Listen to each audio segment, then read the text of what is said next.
はい、どうも始まりました。今回はですね、ちょっといつもと違う雰囲気でお届けしてるんですけども、僕の親友であるたかしのスタジオに来ております。いらっしゃいませ。ありがとう。もうちょっとこの視聴者さんとこうやり取りする感じをなんか増やしたいなと思って、新しい企画を考えてみたんですよ。なるほど。どういうやつでしたっけ？視聴者さんからたくさんコメントが来ていますので、この場で回答していきます。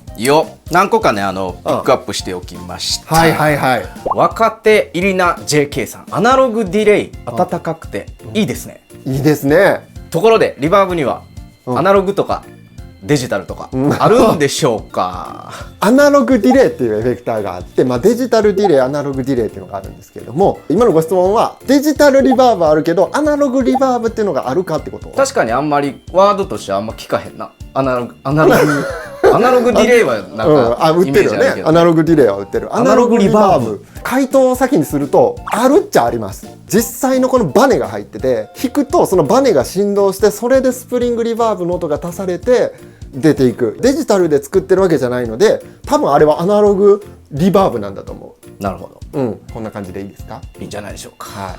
じゃあ、いや楽しいね。なんかこう、はい、どうぞどうぞ。どんどんあるからどんどんいくよ。大福8982さん、はい、ありがとうございます。そろそろなんか一つ機器を買いたい初心者です。はい。一番最初、単体エフェクターかマルチエフェクター、アンプシミュレーター買えばいいですか？どれ買えばいいかね。そうね。人によるところはあるんですけども、僕としておすすめはやっぱりマルチエフェクターですね。マルチエフェクターっていうのは、1個のエフェクターの中にいろんなエフェクトサウンド、いろんなエフェクターの音が入っているのをマルチエフェクターっていうんですけども、おすすめした理由としてはいろんな音が入っているので、コーラスってこんな音か、フランジャーってこういうのか、フェイザーってそれに似てるなだとか、要は一旦世界地図が見えるみたいな。なるほどね。何者かを把握したいってことだよね。そう一個一個買い揃えるより安いんですよ、マルチエフェクターで買った方が。まずはマルチからスタートして理解して、音作りのなんとなく雰囲気を分かってきた中で、自分のお気に入りのじゃあ歪みをコンパクトにしてみようっていうふうにコンパクトエフェクターを後から買い足して、でコンパクトからマルチにつなげるんですよ。つないで使える、無駄にならない、しばらく。なるほどね。確かになんか最初マルチエフェクター買ったな。買ったでしょ。何買ったん？ちなみにズームやろ。一緒やな。っていうかやってたよね。いや普通にね、今たかしと中学生ぐらいの時やってたよね。やってたね。覚えてる？ピーズのアローンとかやってたの。やってたね。なんか雑誌に松本さんのセッティングとかね。載ってたね。載ってたね。めっちゃ見たよね。でも結局楽器違うからその音なるかいっていうね。そうね、みんなそうやって楽しんでやってたよね。はい、すみません。次行きたいと思います。よっきよっき9216さん、質問いいですか？はい、お願いします。本当にいいですか？いいですよ。そんなん書いてあったの？本当にいいんですか？書いてないやろ。書いといて、あんまり。ワウペダルで松本さんの半ワウサウンド作れるのですか？ペダルが途中で止まんないですよね。これって不良品でしょうか？まず松本さん半ワウサウンドとは何かっていうところに触れておくと、ビーズの松本さんはですね、こうソロとか弾くときにこうワウを半分のところで止めた半ワウサウンドみたいなのをかけることによって、タックサウンドみたいなちょっとね鼻詰まり感のあるような、なんか分かります？音が出てるんやけども、松本さんはフィックスゾーワウっていうワウペダルをこの部分で固定しておくみたいな、中身はワウペダルと一緒なんやけど、それをもうエフェクターにしたものみたいなのを使っておられるんですけれども、ワウペダルでもそれはできます。なるほど。できるんやけど、ワウペダルってペダル状になってるので、踏み込むでもなし、この一番かかと側でもなし、この中途半端なところで止めないといけない。これはむずいよ。で多分今おっしゃってるワウペダルってさ、緩なってくるやん、あれ。欲しい位置で止められへんわ。そう止められない。だから僕は消しゴムを挟んでた。そんな原始的な感じなのね。懐かしい。なるほど。コータ5000さん、はい、受験生です。いやもう頑張ってください、受験。はい、高校に入ったら軽音部に入ろうと思っています。高校受験。はい。おすすめのマルチエフェクターありますか？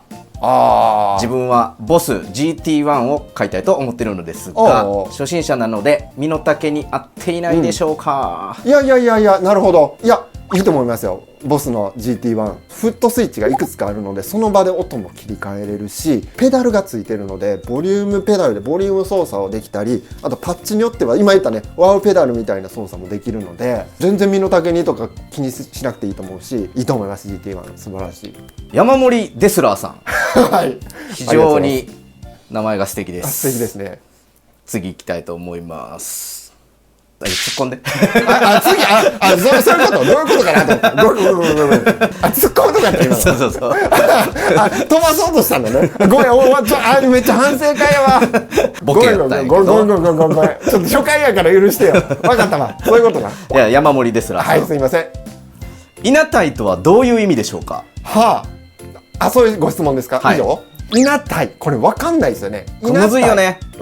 なんか言うんですよね。この音稲体感じしてるわみたいな。用語的にはちょっとこの田舎っぽいっていうか垢抜けてないようなことを稲体って確か言葉では言うんですけれども、ギターとかで言うと「はい」とかがカットされていて、なんだろう、中域ふっくら、クリアではない感じ。クリアではない。だからプレゼンスとかはあんま上がってないようなイメージの音のことを言って、でどっちかっていうと肯定的ないい意味で、すごくなんかあったかくて落ち着く音だなみたいな、安らぐなみたいな、そういう音のことを言うことがあるかな。オーバードライブとかのエフェクターってオンにするとその構造上自然とすごい高すぎるハイだとかすごい低すぎるローはこうカットされるんですよ。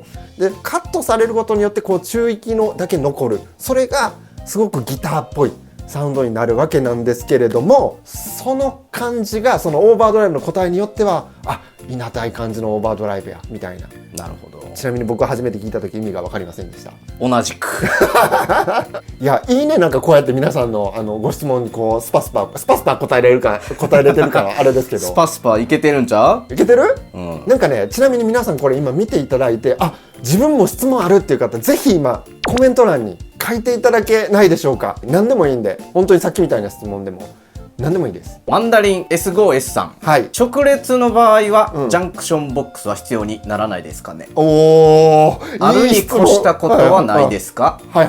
結論から言うとなくていいです。難しいな。まず直列ボード最近結構流行ってますよね。これくらいのボードにエフェクターを4個か5個だけ並べて終わりってやつ。その場合はわざわざジャンクションボックスを仕込まなくても、右から刺して左から出てくだけなんでなくてもいい。いや必須ではないんですけれども、人によってはそういう直列ボードでもジャンクションボックスを例えば裏側にセッティングしてインプットとアウトプットを1箇所にまとめちゃってる方もいらっしゃいます。そういう方は何でやってるかっていうと、セッティングがやっぱ楽なんですよね。同じ方向からさっさって刺して終わったらパッパって抜けるんで、それだけのことって思う方もいらっしゃるかもしれないですけど、これ毎回セッティングやってると取り回しとかもそうだし、気持ち的にね、さっさって同じところに刺してパッパって抜けるとめっちゃ気持ちよくない？あれわかる？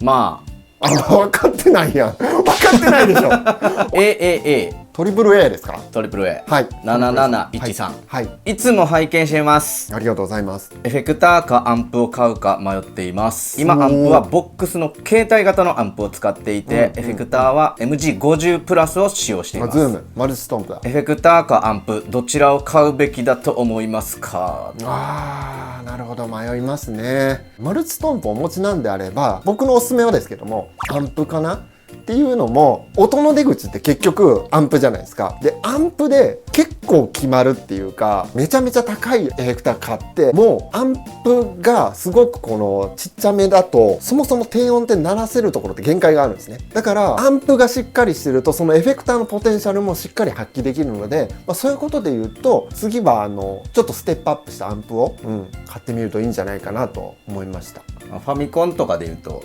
ハードがアンプ、ソフトがエフェクターみたいな。高橋それよ。感じよね。それです。まずプレステ買おうかみたいな感じだな。そうね。じゃああと2個ぐらいとく。OK。知恵 97C さん。はい。ギターを始めて3ヶ月ほどでエフェクターを購入しようと思うのですが、もうちょっと基礎や音作りを学んでからの方がいいでしょうか？なるほどね。いつ買ったらいいんやろうってやつか。これはね、もう今買っていただいて僕はいいと思いました。っていうのも、そのご質問いただいてる時点でエフェクターっていうのにちょっと興味があるってことじゃない？まあそうやろな。ってことはその興味を持つっていうのが僕すごく素敵なことだと思ってて、興味持ったってことはもうその時に買っちゃえば、アルペジオの練習する時もリバーブがかかって練習、ちょっと飽きてきたらコーラスかけて練習っていうだけでも練習が楽しくなるし、アウトプットもエフェクターがあることによって上がるみたいなこともあると思う。そうね。なので欲しいと思ったらよぎったら買い時だと思います。まあどうせ買うからいやそんな雑にそんな雑に言わんといたけどじゃあラストですね。NI ペンさん、はい、ニュアンスがつけにくいっていうのが、マルチ臭さってことなんでしょうか。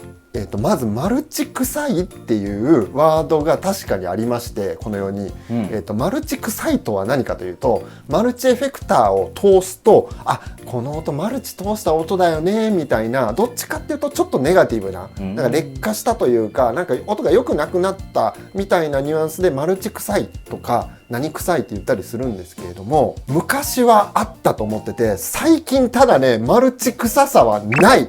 もうこれは断言していいと思う。最近出てるやつはもちろんありますよ。メーカーの色通すとライン6はライン6っぽいこうなるなとか、ボスのマルチは音を通すとこうなるなっていうのはもちろんあるんだけれども、昔言ってたマルチ臭さって僕の理解だとどうしてもデジタルの技術が今ほど高くなかったので、専門的に言うとサンプリング周波数だとかビットレートっていうところなんですけど、要はそのアナログをデジタルに変換する時のこの解像度がガタあれスマホの写真とか昔荒かったでしょ。でも今めっちゃ綺麗じゃん。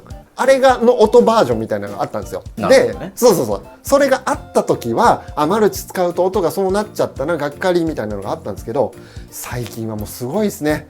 本当に技術がすごい進歩してるので、もうこれデジタルだなんて気づかないことの方が多くなってきたので、マルチ臭さみたいなのは気にしなくていいと思います今は。確かにね。はい、そんな感じですかね。はい、どうでしたかね皆さん、この動画ちょっと今回初回だったのでさっきいいパスを僕は完全にスルーしてしまいましたけれどもいいパスやったかどうかはちょっと分からないと思うよ。すみませんでした。はい、ということで今回の動画よかったらぜひ高評価、そしてチャンネル登録もお待ちしております。でさっきも言ったけれども皆さんからのコメントでこの企画が続いていくかが決まっていきますので、ぜひコメント質問いただければ嬉しいです。で、たかしありがとう。今日はとんでもございません。また来ます。はい。それじゃあ皆さんまたの動画でありがとうございました。